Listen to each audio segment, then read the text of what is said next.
For staying with us. Now, Doctors Without Borders, the MSF, is sounding the alarm about people being turned away from clinics and hospitals in Gauteng and KwaZulu-Natal, and not just undocumented migrants, but anyone who looks foreign. Now, MSF says that this is leaving pregnant women, children, people with HIV and others who need regular medicine dangerously exposed, with some going weeks without care. Now, they're urging the national and provincial health departments to step in now. MSF warns that these blockades are not random, that they're stopping people from even collecting medical records or prescriptions, which makes it almost impossible for patients to keep getting the treatment that they need elsewhere. I'm joined by Jane Rabothata, communications specialist, Doctors Without Borders. Thank you so much, Jane, for your time. Thank you, too, for having me on your show. So MSF calls these blockades persistent and systematic. How many separate incidents have MSF teams documented, and over what exact time period? Thank you so much for that question. So yes, we recently undertook an assessment to understand the severity of these blockages and just how those who are being blocked are being impacted. We visited 15 different facilities in and around Johannesburg, where we were able to confirm that more than half of those we visited were blocking people from accessing medical health care. That's about less than 5 of them that were where we found that it was business as usual. In addition to us visiting in person the 15 facilities, we also called about 50 patients. We called and we visited some patients who confirmed to us that they have been turned away from 24 different facilities between Johannesburg, Durban, and Tshwane, the capital. Okay, when you say your teams found, people turned away at more than half of 15 sites that you visited, now can you give us the exact numbers? How many clinics and roughly how many patients were prevented from entering? Have any deaths or serious medical complications been linked to these blockades as well? So during our visit, we visited these facilities during the week of the 28th of July, the whole week. And in contrast to what was initially seen during when this whole situation started, where we would see people protesting on social media and very disturbing videos, we found that the situation is still ongoing, but in a very strategic and subtle way, where you'd find that about 2 to 10 people are stationed at these clinics or inside where they are blocking just anyone who's coming. We were able to confirm more than half of the 15, about less than 5, if I remember correctly, were not blocking. It was business as usual. But for more than half of those we visited in and around Johannesburg, we were able to confirm. We saw ourselves. I can't give the exact number of patients because it was a situation in some facilities of people moving in and out, or an instance where we'd see a commotion between a clinic guard turning away people. For instance, in one facility, we saw a mother who had 2 children who were there for a vaccination. And alongside that, there was a situation between a gentleman who was Congolese but is married to a South African woman who had been in the facility to check up for her antenatal care and was turned away because this gentleman happened to leave the wife and rush for an emergency at work. But when he came back to come and check what was happening with the wife, there was a commotion between him and the guard who refused him entry upon picking up that he's non-South African, which we realized that earlier in the day, when they came very early, he managed to get in with the wife, but when he came back later, he was not allowed. So it was a situation of us witnessing, I can't give the exact number, but a situation where in some cases when we got there, there was no one. And when we asked, what's happening here, they confirmed that, no, you do not see anyone in the line because we've made sure that we've gotten rid of all people we feel that they're non-South African. Hence, it's quiet now. But we here, we come very early to ensure people are not coming if they are not South African. And in some instances, when we got there, we could see the situation that people were either being turned away or asked to fetch their IDs. Because even if you're South African, some people, if you don't have your ID, they were being turned away. All right, now you just gave a story of an undocumented person and also the complications with his wife, but speak to us about other immediate life-threatening risks that you see on the ground right now. I'm talking about maternal complications, ART interruption, uncontrolled TB. How many cases can you point to? Definitely, and that's a real concern for us, because we spoke to pregnant women, some who are worried that they may be having complications and are being unmonitored as they can't go to their clinics where they usually go for their antenatal care. Just an example of one woman who was 5 months going to 6 months pregnant at the time we visited. She spoke about how when she went for her last visit, she was told that her high blood is high, that she has a high blood and needs advanced care, meaning that she needs to go to a hospital, which she did, but she was turned away at this hospital.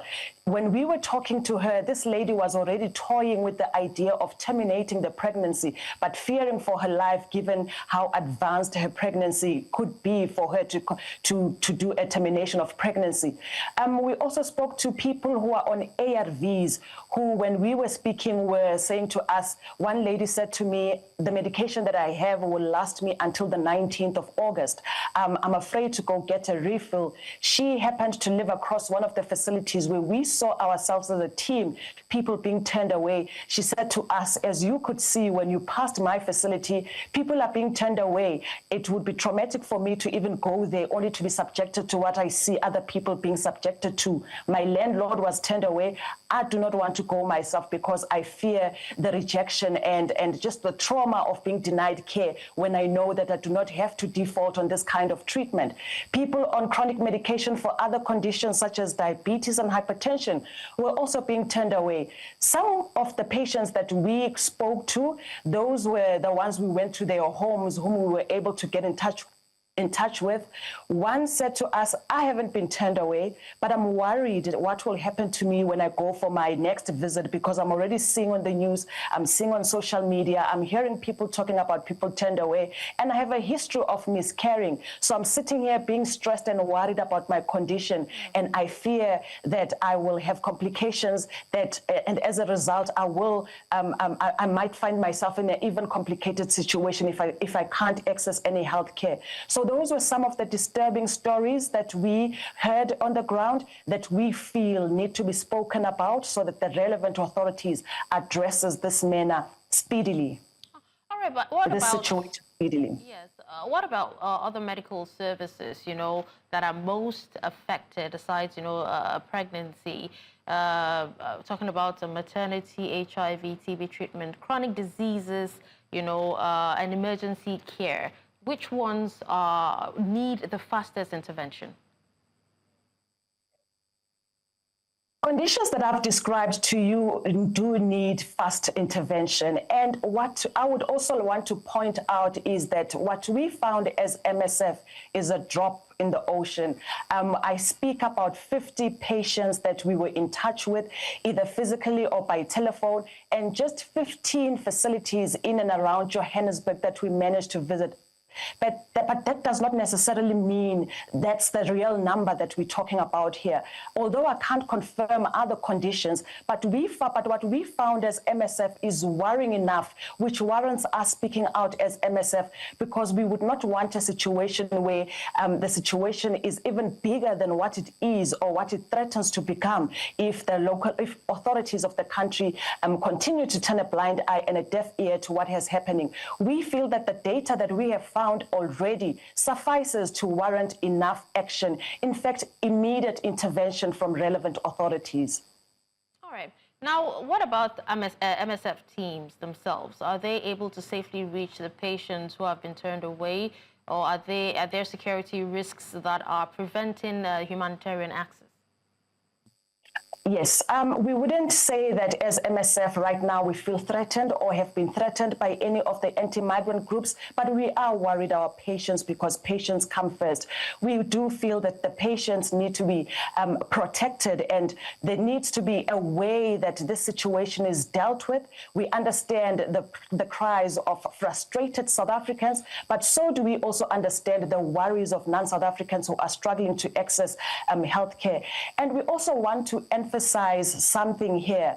I mean, there seems to be this misconception that it's just undocumented migrants who are being turned away, when it's not. It's everyone. As a result, even South Africans are being turned away because when you're asked to produce your identity document, and if you have it, you have to turn back and go get that identity document. So it's everyone who's being turned away at these facilities where the groups, the anti-migrant groups are determined to ensure that anyone who's non-South African is turned away, and as a result, everybody is affected. That's the one thing that we would like to stress, that for MSF, because we are guided by medical ethics, our principles of independence, neutrality, and impartiality, we are equally concerned about everyone who's being turned away from these medical facilities.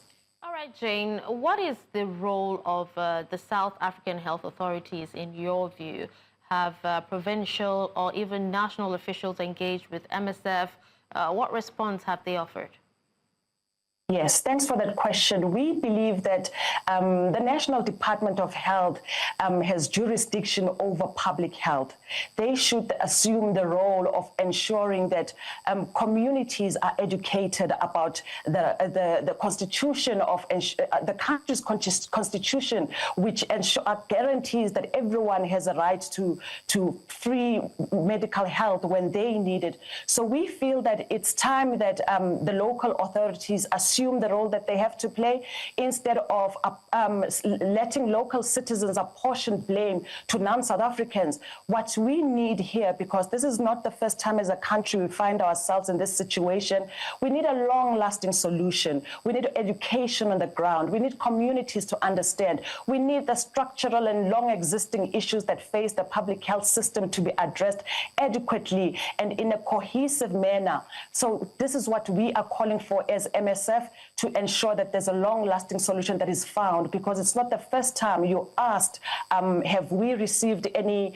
engagement from the relevant authorities? We're hoping that by speaking out, we're hoping that but through the letter that we will be sending to the Department of Health, we're hoping that the list of facilities that we have shared with relevant authorities all receive the attention that is deserved to address this manner in a timely and cohesive manner, instead of what we're seeing right now. And what we would not like to see is pronouncement or just condemnation. We really feel that this time the condemnation of the acts should translate into real action to ensure that everyone has a right to access health services when they need them.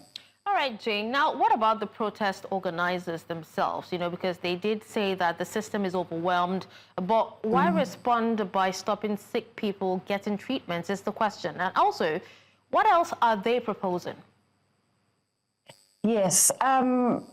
The protesters are proposing, from what we're seeing from the media, they are proposing that non-South Africans should be deported. That's some of the sentiments that we're seeing, that if you're not South African, you are not entitled to healthcare in this country, and people should be deported.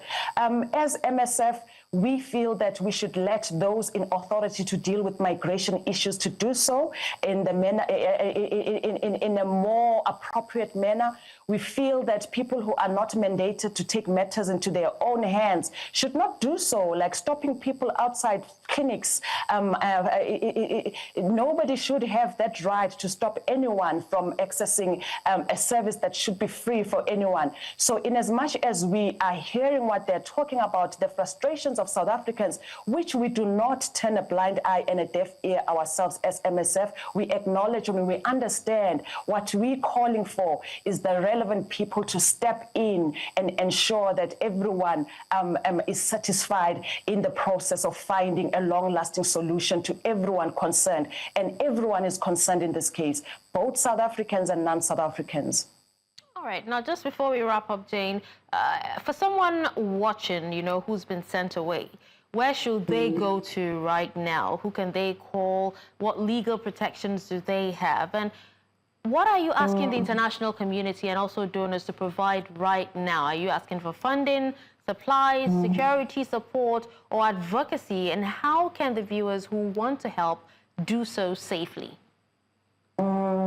Thanks for that question. In terms of the international community, we're not asking anything from them for now. In this case, our main focus is to ensure that the relevant authorities of the country step up and come forward with the solutions. It is expected of them to address the situation accordingly. In terms of what people listening to this interview can do, and I'd also like to emphasize our worry as MSF, as we know that the people we've been in touch with, it's just a few of them compared to what other people that we could not get to could possibly facing. We would advise for now that they go to the nearest facilities. There are some facilities that are not blocking people. If they are facing an emergency situation, they can go to a hospital.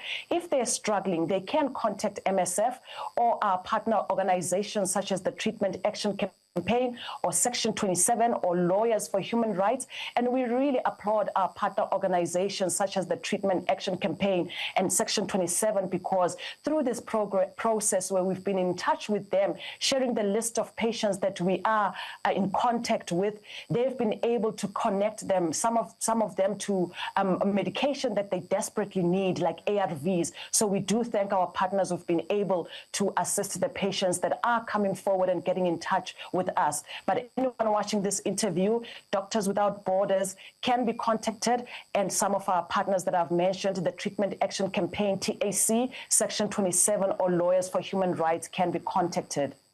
Okay. Well, thank you so much, Jane, for speaking to us on this. Thank you for your time.